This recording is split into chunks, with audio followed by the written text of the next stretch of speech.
ہمیں فضائل درود میں ملتے ہیں۔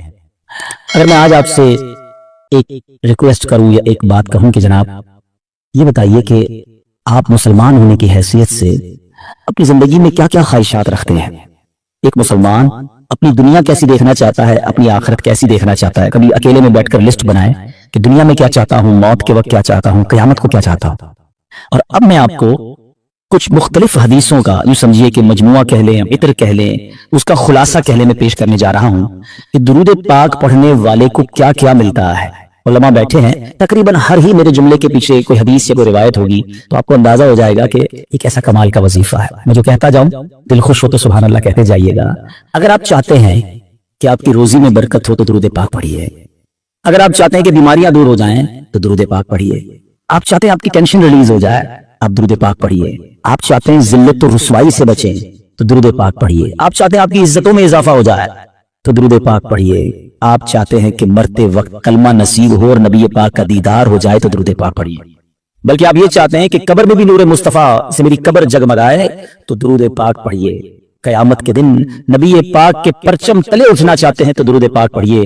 آقا کے ہاتھوں جام کوثر پینا چاہتے ہیں تو درود پاک پڑھیے۔ بلکہ سنیے، آقا کے ساتھ جنت میں داخل ہونا چاہتے ہیں تو درود پاک، مدینے جانا ہے تو درود پاک پڑھیے، خواب میں سرور کائنات علیہ الصلوۃ والسلام کی زیارت کرنی ہے تو درود پاک پڑھیے۔ مجھے بتائیے کچھ اور بچ گیا؟ زندگی میں اور کچھ چاہیے؟ اور کیا چاہیے ہمیں؟ روزی میں برکت ہو، ذلت و رسوائی سے بچوں، بیماریاں اتر جائیں، ٹینشن ریلیز ہو، اللہ عزتوں میں اضافہ کرے، کلمے والی موت ملے، آقا کا دیدار ہو اور جنت میں بھی نبی پاک ساتھ لے جائیں، جب تک زندہ رہوں مدینے جاتا رہوں۔ اس کے علاوہ تو بچتے کوئی نہیں ہے نا مسلمان کے لیے۔ اب ماشاءاللہ علماء بیٹھے ہیں، آپ ان سے پوچھیں کہ یہ ساری فضیلتیں ہیں احادیث میں اور روایات میں درود پاک پڑھنے والے کے لیے موجود ہیں، پھر بھی ہم درود پاک نہیں پڑھتے، پھر بھی ہم اس کو اپنا وظیفہ نہیں بناتے۔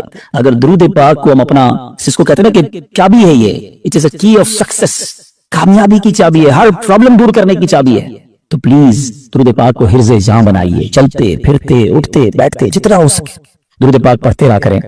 بلکہ وہ شاعر بہت خوبصورت بات لکھتے ہیں کہ ہر درد کی دوا ہے صلی علی محمد، ہر درد کی دوا ہے صلی علی محمد، تعویذ ہر بلا ہے صلی علی محمد۔ ہمارا تو کام یہ ہے کہ بس کسی پرابلم میں پڑھتے رہیں انشاءاللہ، بلکہ پرابلم آنی نہیں اگر آپ درود پاک کثرت سے پڑھ رہے ہوں۔ میرے پیارے اسلامی بھائیوں، آج جس موضوع پہ میں نے بات کرنی ہے وہ بڑا سینسٹیو اور بڑا اہم ٹاپک ہے۔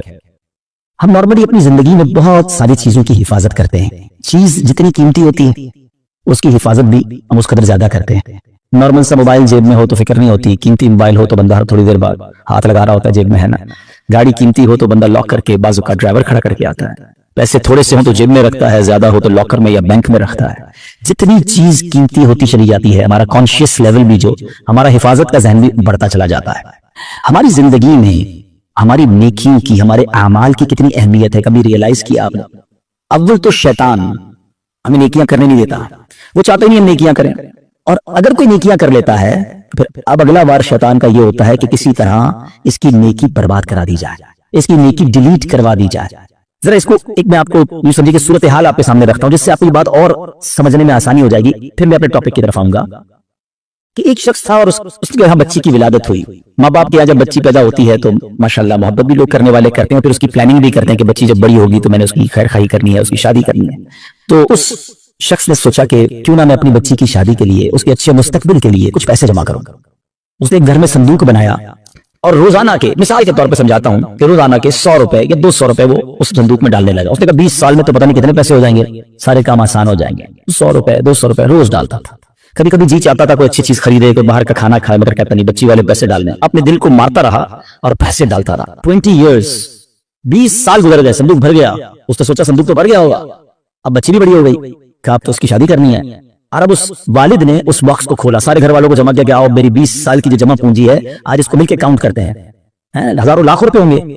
جیسی صندوق کھولا نا، اس کا دل ہل گیا کہ ہوا یہ تھا کہ صندوق لکڑی کا تھا، اس میں کہیں سے ایک سوراخ ہو چکا تھا، اور اس سوراخ سے دیمک اندر آئی اور اس کی 20 سال کی جو کمائی تھی وہ سارے نوٹ وہ دیمک کھا چکی تھی۔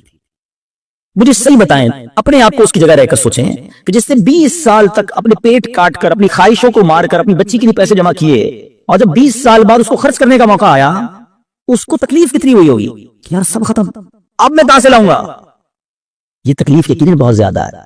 مگر میں آج جس ٹاپک پر بات کرنا چاہتا ہوں نا، دیکھیے 20 سال بعد بھی کسی سے پیسے تو ادھار لے سکتا ہے نا, دوبارہ کما سکتا ہے, کچھ نہ کچھ سولوشن کر سکتا ہے. مگر اس شخص کی مایوسی اور اس شخص کی تکلیف کا اندازہ کیجئے کہ جو شخص زندگی بھر نمازیں پڑھتا رہا, سردی میں اٹھ کے وضو کر کے نمازیں پڑھتا رہا, رمضان میں روزے رکھتا رہا, حج بھی کیے, زکاتیں بھی دی, بہت بار شیطان نے بہکانے کی کوشش کی, وہ لڑتا رہا شیطان سے کہ نہیں میں نے گناہ نہیں کرنے. اور جب اللہ کی بارگاہ میں قیامت کے دن پیش ہو تو اسے امید ہوگی کہ میرے پاس حج ہیں, عمرے ہیں, نمازیں ہیں, سجدے ہیں, تلاوت ہے, روزے ہیں. اور جب بارگاہ الہی میں اس کے نامہ اعمال کھولے جائیں اور اس کو کہا جائے کہ جاؤ تمہارے پاس کچھ بھی نہیں ہے, نل اینڈ وائڈ, ڈیلیٹڈ. سوچئے اس دن اس کی شرمندگی حسرت کا عالم کیا ہوگا. اس دن تو کوئی چانس بھی نہیں ہوگا نا کہ دوبارہ نیکیاں کر لے, ادھر تو دوبارہ کما سکتا ہے وہ شخص, مگر قیامت کے دن today is the time of action. Maula Ali فرماتے ہیں نا یہ وقت زندگی میں عمل کر سکتے ہو, قیامت کا دن عمل کا نہیں, جزا کا دن ہوگا, فیصلے کا دن ہوگا. تو اس دن تو آپ کو صرف فیصلہ ہی ہونا ہے. تو اب پہلے ریئلائز کر لیجئے کہ یہ کتنا بڑا معاملہ ہے کہ اگر میرے اعمال ہی برباد ہو گئے.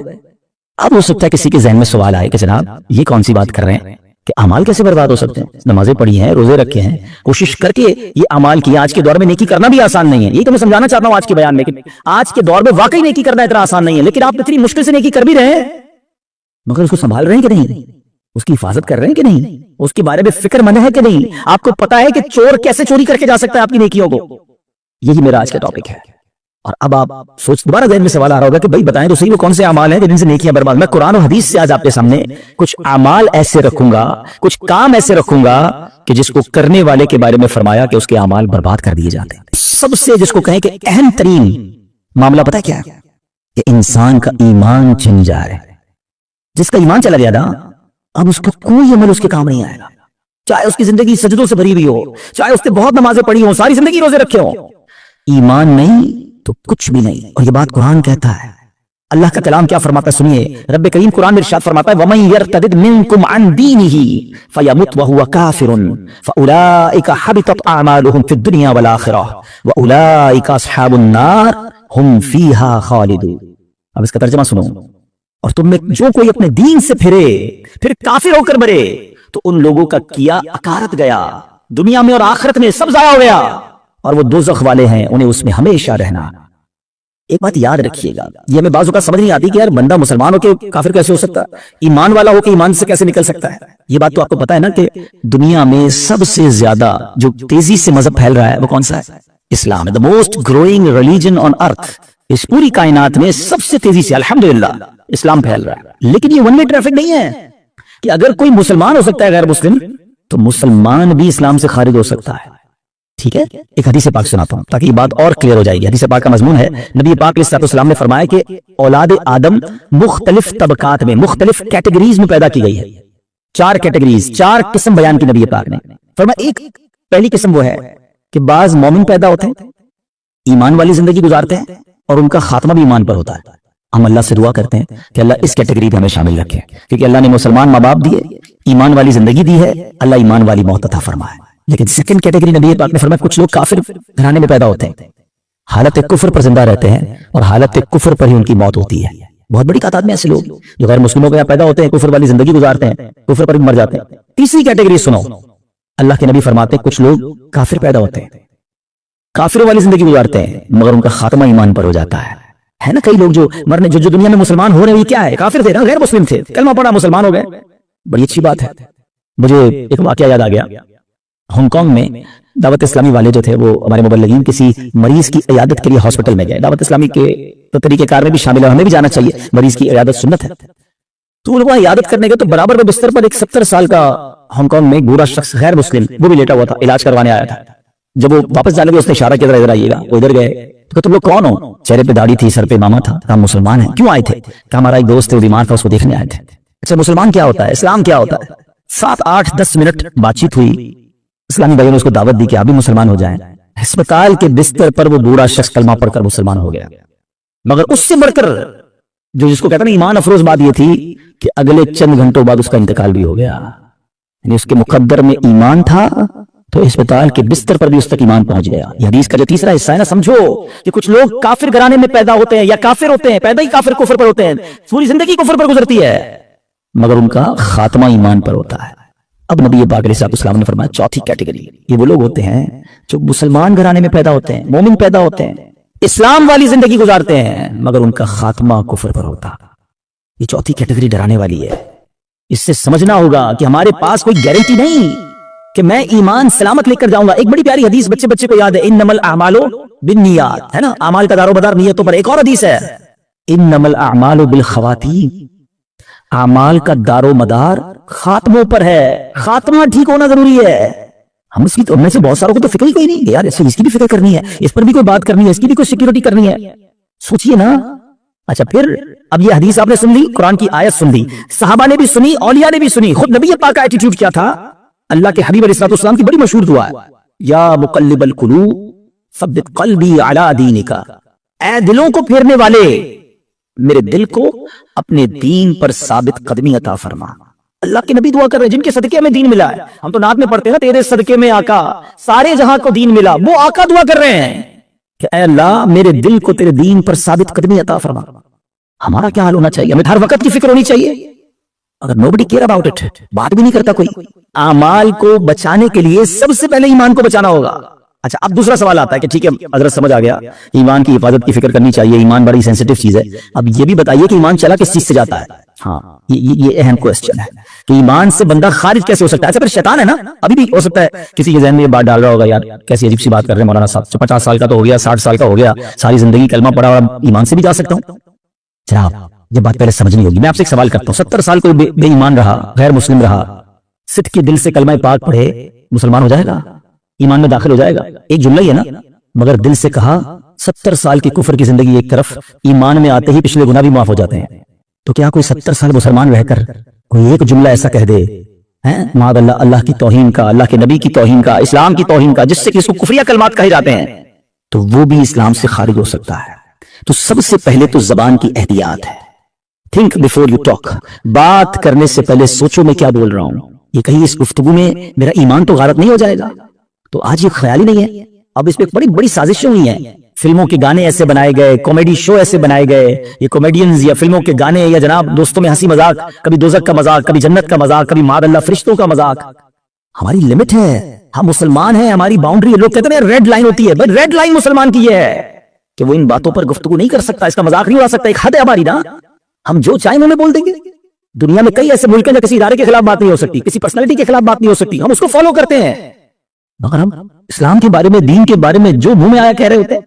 تو یاد رکھیں, شیطان تو چاہتا یہی ہے, الٹیمیٹ گول پتہ ہے شیطان کا کیا ہے, کہ میں اور آپ غیر مسلم ہو کر قبر میں جائیں. وہ مرنے سے پہلے بھی آتا ہے, آخری وقت بھی بندے کے پاس آتا ہے کہ کسی طرح اس کا ایمان چھین لوں. اتنا خطرناک دشمن ہے وہ ہمارا, اور ہم سکون کی نیند سو رہے ہیں, ہمیں فکر ہی کوئی نہیں ہے. پھر دوسرا جو ایک پرابلم ہے جس کی وجہ سے ایمان برباد ہو سکتا ہے, وہ ہے گناہوں کی عادت.